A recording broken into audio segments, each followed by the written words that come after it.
Buck Ray's able to get an early lead and hold on. What were you seeing from Andrew? Just command was off.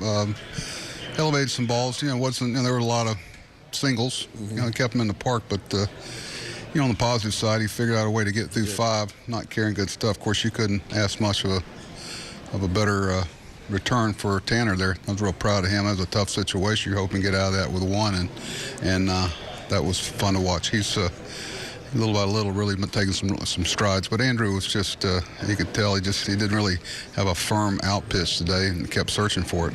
7 of the 11 hits opposite field. Is that simply their approach or the result of where the pitches were when they swung?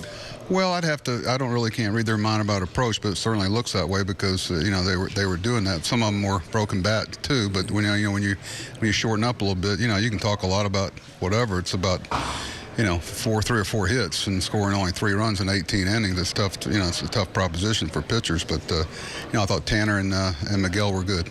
You mentioned Tanner Scott, and what a spot you bring him in. Bases loaded, nobody down. Not only does he strike out the side and keep the runner stranded, but the slider was a very effective pitch for him. Yeah, it's true. He's been throwing. They've done a great job with him in the minor leagues, and his times to the plate, his command. You're seeing a young pitcher little by little taking strides. You see when he's not in the strike zone, he doesn't stay there very long, and when he gives up a hit or something, he doesn't sit around and get fearful of the barrel of the bats.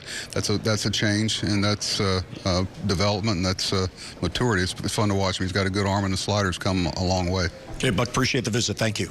All right, Jim, thanks.